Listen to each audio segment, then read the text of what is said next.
Salut, mon nom c'est Vicky, je suis propriétaire de Voyage Méline Destination, mais surtout connue sous le nom de la fille qui tripe sur Disney.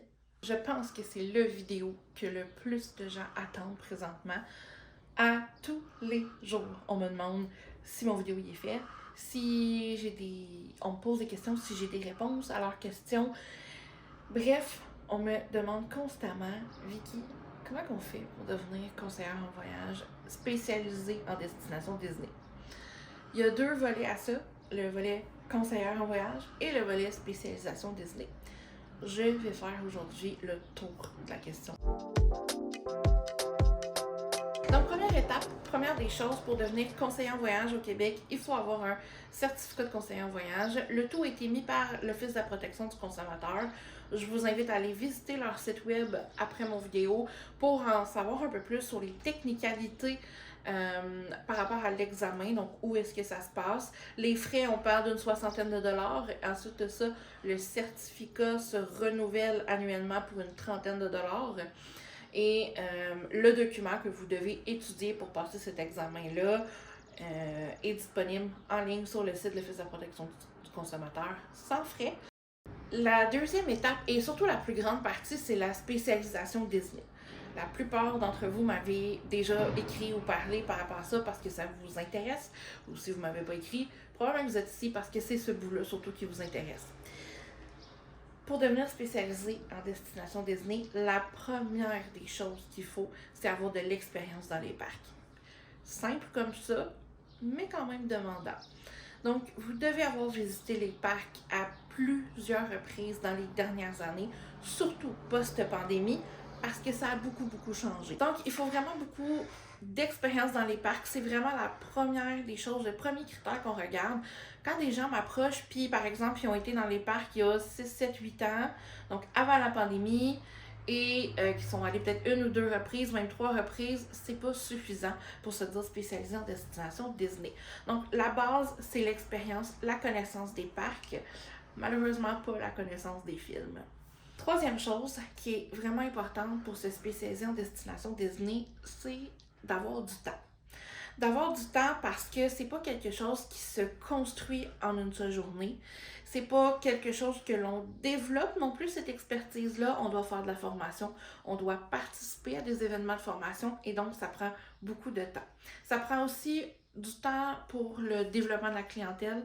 Vous devez développer votre clientèle, vos réseaux sociaux. Donc, c'est un travail à part entière. C'est pas juste un passe-temps pour le plaisir, c'est un travail à part entière auquel vous engagez auprès de certaines personnes aussi, de vos clients par exemple, envers votre agence également. Donc, vous devez avoir du temps. Maintenant, je réponds à vos questions. Donc, j'ai des questions sur mon téléphone, vous allez les voir apparaître dans l'écran et c'est à ces questions-là que je vais répondre et je sais que ça va faire le tour de ce que vous vous posez comme question. Donc, premièrement, les tarifs et réductions pour agents, est-ce que ça vaut la peine? Bon, évidemment, comme c'est écrit, il ne faut pas le faire que pour ça. Parce que c'est pas quelque chose que vous allez avoir du jour au lendemain. C'est pas en devenant conseiller puis en commençant à vendre des destinations Disney que vous allez avoir accès aux tarifs agents. Il faut le savoir. Donc, il faut mettre du temps, il faut acquérir de la clientèle, faire des ventes avant d'avoir accès à tout ça. Est-ce que ça vaut la peine? Oui, c'est des rabais, donc évidemment on économise des sous. On parle de 50% de rabais sur des hôtels, sur des billets. Donc oui, ça peut valoir la peine, mais il faut vraiment d'abord et avant tout le faire pour les bonnes raisons, parce que vous allez vous décourager puis vous n'y aurez jamais accès non seulement.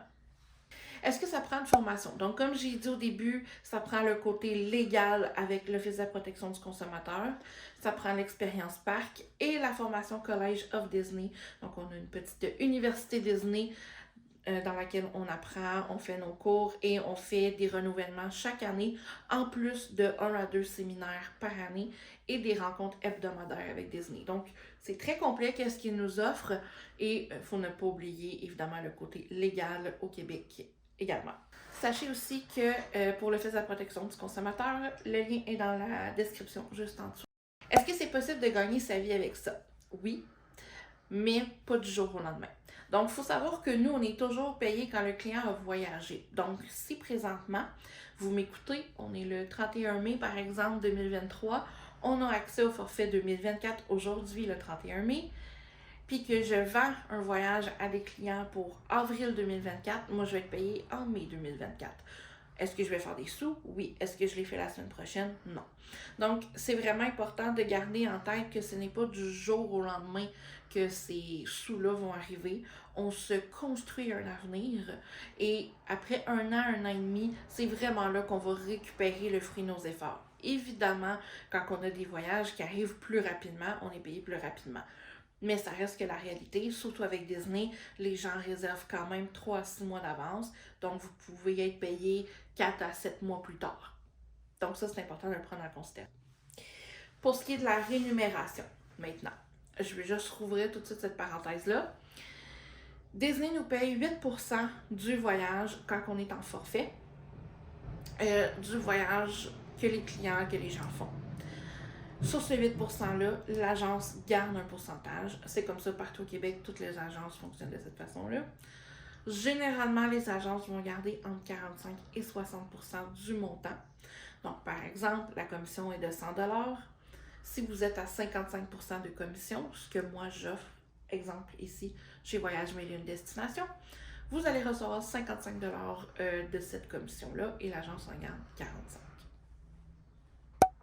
3 qualités qu'il faut absolument pour faire ce métier. Il faut être autonome, débrouillard et passionné. D'abord, il faut être passionné. C'est super important. Comme je vous ai dit, c'est beaucoup de temps, beaucoup d'investissement et les commissions ne rentrent pas nécessairement la semaine suivante. Donc, la passion nous tient beaucoup, beaucoup, beaucoup. Il faut aimer ce que l'on fait. C'est super important. Deuxièmement, il faut être autonome. Il faut être capable de se débrouiller, capable d'aller sur l'ordinateur, capable d'être ouvert aussi technologiquement et d'utiliser les technologies. On est en 2023, tout se fait en ligne, on travaille tous de la maison. Donc, c'est vraiment important d'avoir cette autonomie-là et aussi l'autonomie dans la recherche pour les voyages, pour l'information. Troisièmement, être débrouillard. C'est en lien avec l'autonomie, mais d'être vraiment capable que si à la minute où vous avez une question, d'être capable de pousser un petit peu plus loin avant de vous tourner vers votre agence pour poser une question, aussi simple soit-elle, d'être capable de trouver des idées aussi pour se construire un réseau, se construire une clientèle, parce que c'est à vous de le faire. Il y a une grosse partie du travail quand on est conseiller en voyage, c'est de se construire un réseau. Et donc, il faut être débrouillard, il faut être capable de se trouver des trucs, des astuces, être organisé.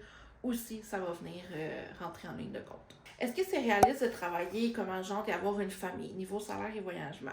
Bon, niveau salaire, je pense que j'en ai quand même bien parlé, je l'ai bien expliqué que oui, tu sais, si on vend, on a plusieurs dossiers, tout ça, ça va venir qu'être payant éventuellement quand les gens vont voyager.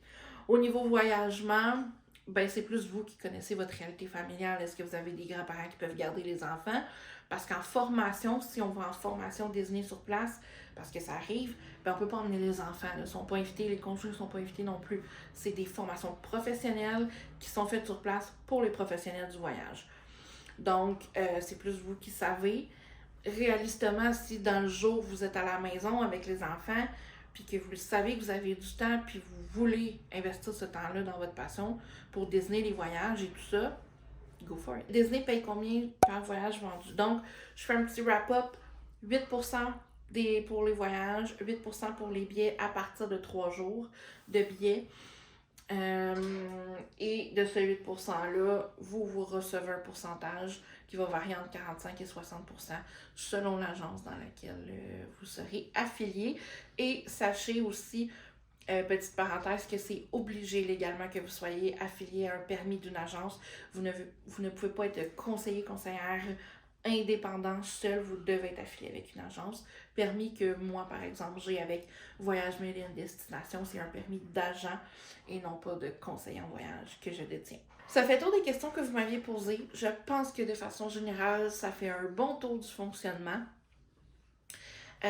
Si vous avez des questions, si vous voulez en savoir plus, si vous voulez peut-être aller de l'avant après avoir écouté cette vidéo-là, ça vous parle encore, vous êtes encore motivé, venez vers moi, écrivez-moi, que ce soit. Vous avez tous mes liens en bas dans la description, donc Instagram, Facebook. Je suis disponible partout, vous pouvez m'écrire.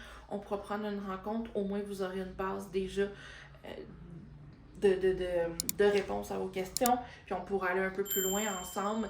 Si à partir d'ici, vous m'avez écouté jusqu'ici, puis vous sentez que c'est peut-être moins pour vous, c'est correct, respectez-vous, ne le faites pas. Ça reste que les gens qui nous confient leur voyage ont souvent économisé des années et des années pour pouvoir le faire. Donc, c'est super important qu'on en prenne soin. On est généralement très, très, très dévoués dans le monde du voyage à nos clients et c'est définitivement des gens dévoués et passionnés que je suis à la recherche d'eux. Donc, voilà, on se revoit très bientôt.